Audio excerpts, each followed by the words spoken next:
Dear brother, I thought I was going to die on dialysis. Story time. 2017. One of my family members got a call. Hey, you know where Christian is. Wherever he is, tell him go to the nearest hospital because he's going to die today.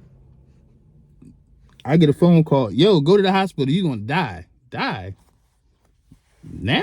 Like, what do you mean? Somebody about to get me? Yo, your kidneys have failed and you're dying right now. So I okay. Now I didn't go to the hospital because I had a child being born and I knew like whatever they talking about. I know y'all like right now, like, yo, you didn't go to the hospital. Well, no, because my last baby was being born, and well, not born at the time, but she was like close to being born. And I was like, well, I can't as a dad be like laid up in the hospital. I know y'all really tripping like, yo, you could have died. I didn't die. I'm doing this video and she's 7 now. So I didn't die. But I said I can't because I got to make sure like she's born safe and mom is cool and all that. So I waited. I waited because I can't be in the hospital. So baby's born. A few weeks later, I go to the hospital. I'm laying in the bed. Doctor says to me, well, he comes around the corner with a clipboard and he says, yo, are you Christian? I say, yeah. And I'm sitting there joking, laughing. He says, are you sure? I say, yeah. He says, well, I thought I was going to round this corner and see a dead man. Why is everybody thinking I'm going to die? He says, sir, do you know what a creatinine number is? I said, no. He says, well, that's the number of your kidney health. And he said, yours is 23. I said, okay. He said, it's supposed to be 0. I said, oh. He says, yeah, I only saw one other person go up to 21 and they died like quickly. He says, you been just walking around? I said, yeah, I've been feeling a little off, but next thing I know, everybody comes in, wheels me out. I'm getting blood transfusions, da-da-da-da-da-da-da. They come to me and say, yo, you got to go on dialysis. I was 38. Dialysis?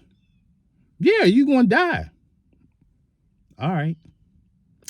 I go on dialysis. A few weeks later. And I go into the place. And people looked at me. They said, oh, you a driver? You here to pick somebody up, paratransit or something? I said, no, I'm here for treatment. They like. So I had this thing hanging in my chest. I still got the scars from it. The little tube goes right here in your chest and, straight to your main bloodline and everything. And I'm sitting there, man. It was the hardest thing on my mind, number one. Like body, look, we can get into the body. A lot of y'all know people on dialysis. Some of y'all brothers on it right now, and I hope this encourages you.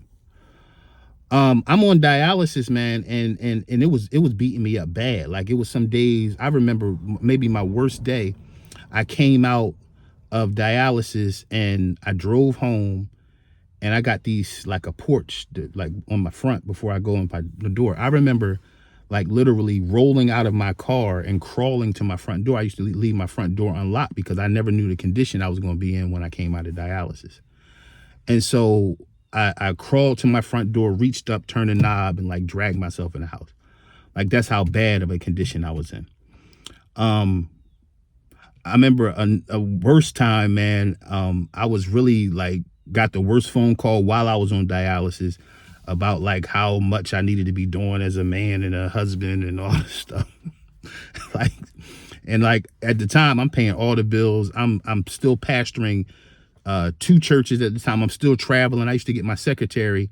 This story is all over the place, man. I'm just heart dumping to my brothers. But I was still pastoring, still traveling. I used to get my secretary. She used to set up dialysis for me in whatever city I was in. So if I flew in on a Friday, I would teach at whatever church I was at, and then do dialysis on Saturday, and then maybe teach on Sunday once or twice and fly back home. Man, it was hard, right? And I remember one time sitting at dialysis and just going like, and I'm like, wait a minute, I'm paying the bills, I'm taking care of everything, I'm sick as a dog, I'm dying. And that's the day I decided to get a divorce. But anyway, it saved my life. It saved my life. That's a whole nother podcast, but it saved my life making that decision that day. But it was tough, man. It was tough on my mind, most of all, because I'm like, yo, what am I doing here? Not that I was too good for it, but what am I doing here? Like, and my first thing to God was like, yo, I've served you since I was 14, like through high school, through college. Like, I never like did anything else. Like, I served you and that was it. I taught people. I love people. I took care of people. Like, what am I doing here? I guess I need to pause and say, man, your circumstances don't determine who you are. Your circumstances don't determine who you are or your value. And I had to get through that because I started to think I was worth nothing, like, because I'm sick. One day I'm sitting there, I'm going in the dialysis, and I start making friends in there, man. I would laugh and joke with everybody. I'm the youngest guy, so I'm like everybody's son in there. So I would come in, laugh, joke. And one way I found to get through some of the pain was like to serve. Like serve my friends that were there. And so I would find out what all like the old heads would need. Oh, that's their favorite coffee. That's their favorite tea. That's their favorite whatever, they little donut, all the stuff we wasn't supposed to have. And I would wake up, I had to go to dialysis like 6 o'clock in the morning, 5:45, 6 o'clock, every Tuesday, Thursday, Saturday. And so I would go get everybody's favorite stuff, everybody's favorite tea, coffee, donuts, whatever. And I would serve them. And like, that's the way I got through it. And let me hit another point right there. Find a way, man, to not drown in your circumstances. Find a way to not drown in your circumstances. And I found the way I found to not drown in my circumstances was I decided to serve people. And that's what I did. I served people. I loved people, man. And my servanthood and love for them is what allowed me to like not collapse in that struggle. And I'm so thankful for it, man.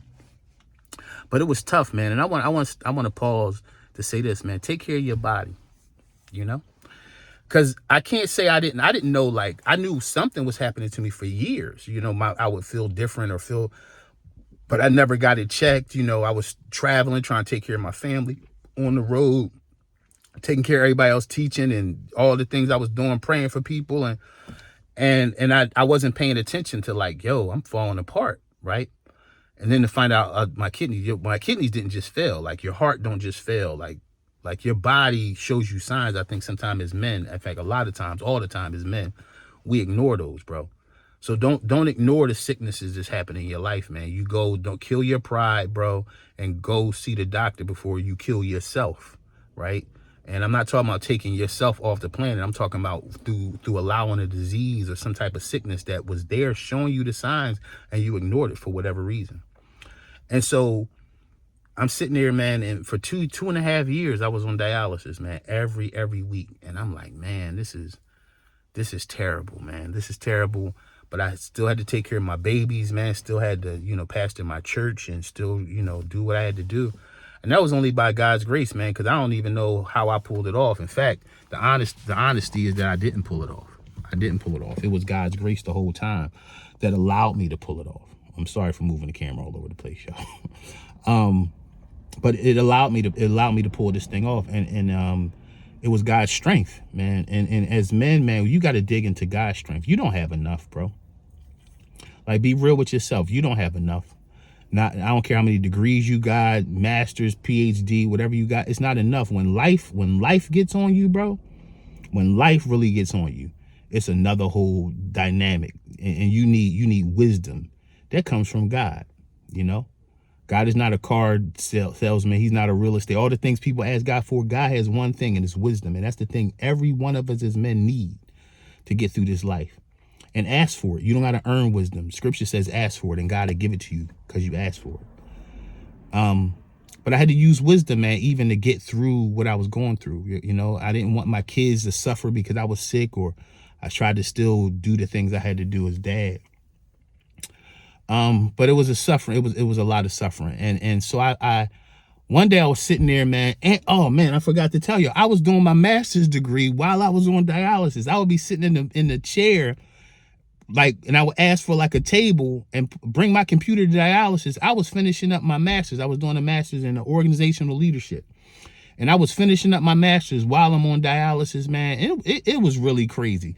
And the only reason, I'm going to tell y'all, the only reason I even did my master's was not because I even wanted a master's degree. I hated school since 5th grade, but it was the only thing I ever did. I remember doing for myself, my master's degree. Like I did my bachelor's for my mom. I didn't want to go to college.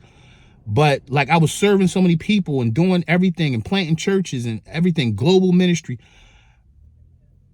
It was the first thing like, yo, I need to do something for myself. So why was it school? It could have been fishing. It could have been whatever. I don't know. But it was the first thing I did for myself. So even though it was tough, I didn't want to give up on that, even though I was on dialysis, because it was for me. I was doing something for me and I wanted to hang in there and do something for me. So I did it.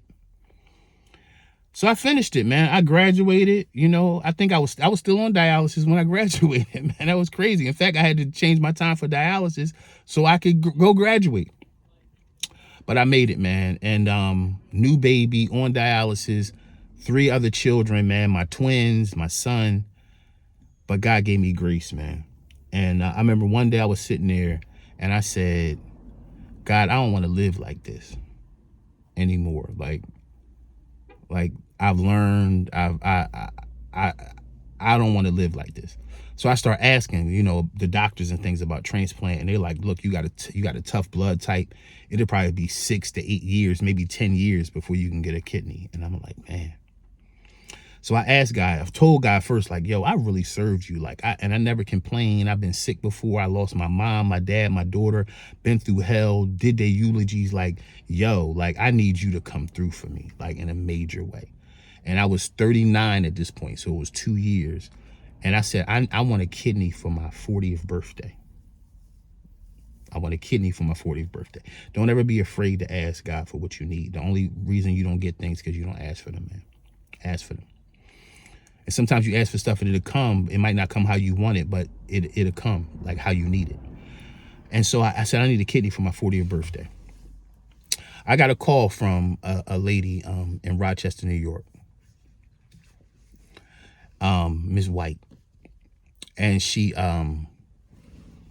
said, I heard you was, you know, you were sick, you know. I said, she said, I want to give you a kidney. I was like, nah, you know, here go my pride again. Like, I don't know how to ask nobody for a quarter, a dime, or a nickel. A kidney, you talking about the whole body part. I said, look, nah, you know, live your life. You know, God to come through for me. Here's God trying to come through for me. I'm talking about God gonna come through for me. And she said, no, I want to give you a kidney. Like, I'm supposed to give you this kidney. And I'm like, yo, you know, you got to match. Like, this is not like a car part. Like, you got to match. And she was like, I match. I was like, how you know you match? I said, listen, just call the doctor. I don't know. Like, at this point, I totally forgot what I prayed for. We do that a lot. Totally forgot what I prayed for. And I said, you gotta be a match. And I had knew that my blood, they had just told me my blood type was so hard that it would be crazy hard for me to find a match. So I'm not expecting her to be a match at all, man. She calls the doctor. The doctor calls me a few days later and was like, this kidney is a perfect match. This woman has a perfect matching kidney. This was like the end of November. My birthday is in the beginning of December. I'm like, huh. Doctor said, we can get this thing in for your birthday. I said, wow, man. And guess what I did? I said, well, we got to hold it off till January because I'm booked to teach at my man's church in Texas. So I know y'all like, yo, you really bugging. But even God had that set up because I was, you know, for what they gifted me to come and teach, I was able to, because I couldn't do anything after dialysis. I had to sit. So what they gifted me to come teach, not knowing what I was going through, like, man, God is like the orchestrator of everything. Like, he misses nothing. And so it was enough for me to sit back because I had to sit back for months after my dialysis. After my transplant. They said, well, okay, we're going to put it in January 3rd, 2020. I had just retired from pastoring in June. Something told me retire in June. After 26 years, retire in June. I'm like, yo, I'm going to wait till December. No, pushing me hard. Retire in June. I'm like, why? I retired in June like I was supposed to do. Got my kidney in January 3rd, 2020. not knowing the pandemic was coming. By the time the pandemic was coming, I was retired, at home, relaxed with my family, got my kidney January 3rd, 2020. 2-3 months later, the pandemic comes. I had already been in quarantine for months. And you know, that whole time, what I needed that I wouldn't give myself rest. And I wouldn't give myself. Since 14 years old, my life belonged to other people, what they wanted, what they needed, in nations, traveled all around the world. And I loved every bit of it, but I forgot about me. It took me to get sick, almost dying, for me to say, yo, I matter. I matter. Don't come to that point as a man. Don't get to the point where you're losing yourself, you're losing everything, your health and everything, to figure out, yo, I matter. Took me that. That shouldn't have to take you that, bro. I was sitting in the house, man, recovering from my kidney transplant. One day I got in the shower and I couldn't breathe. I'm like, this is before they knew what COVID was. This is early, mid to late January. And I'm like, the first thing I'm thinking, is my kidney failing and my body filling up with fluid? I'm about to drown in my own fluid. I'm going to die. After I just beat death. Come to find out, I had COVID. They just thought it was a bad flu. They didn't know what COVID was yet. But I had COVID. Couldn't breathe. Without any COVID medicine or any of that stuff. God took care of me, man. Cleared that thing out of my body and my kidney. The worst thing you can do with any kind of transplant is get sick. Man, I had COVID probably 2 weeks after I got my kidney and didn't lose my kidney. I don't care how strong you are. There's something greater than you. Got my kidney, man. I was cool at home, beat COVID. And I said, I got to do something with my life. I got to do something, you know. Me, I don't know how to sit down. I've been moving. So I said, yo, I'm going to garden. I had never gardened in my life. I had seen people garden. I thought it was the coolest thing ever. I said, I'm going to garden. Man, I gardened, started a garden. I grew everything, literally, up to watermelons. Like, seriously, I'm going to put some pictures up, probably on the thumbnail. I mean, cantaloupes, everything, like cucumber. It was so peaceful. One of the most peaceful things is when I would cook for my kids, I would be able to go outside and get stuff out of my garden to cook. That was not by accident. I had learned how to relax. I had learned how to, nothing can teach you how to relax like gardening. Nothing can teach you patience like gardening. Nothing can teach you care like gardening and raising kids, of course. But it's like raising kids. It's gardening is like raising kids. Patience, man. But I was sitting in my garden, sit there, watch stuff grow, watch stuff come up. And I learned a lot about life, a lot about peace, a lot about slowing down from gardening. I almost died on dialysis, man. I almost died before dialysis.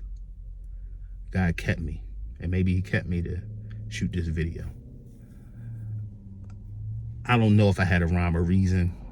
I didn't plan this video. I'm sitting and took my daughter to track, man, and I'm waiting for her to be done, but I wanted to tell this story. I almost died on dialysis. I almost died before dialysis. And God kept me. And I think he kept me to teach me peace, rest. Most of all, I matter.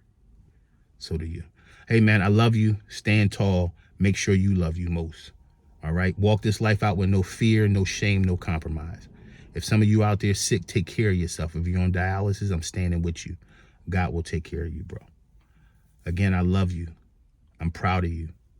You need to be proud of you and take care of you. Take care of you. Even if other people are taking care of you or trying to, you take care of you.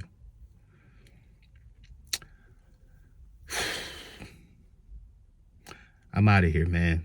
Hey, if you watched the videos before, you know it. If you didn't, this is your first time. Say it with me. Yesterday is history. Tomorrow's a mystery. All you got is right now. What you going to do with it? What you going to do about it? Hey, man, hit that like button. Hit that subscribe button. Become part of the Dear Brother podcast community where grown men keep growing. I'm out of here, dude. Stand tall. Peace.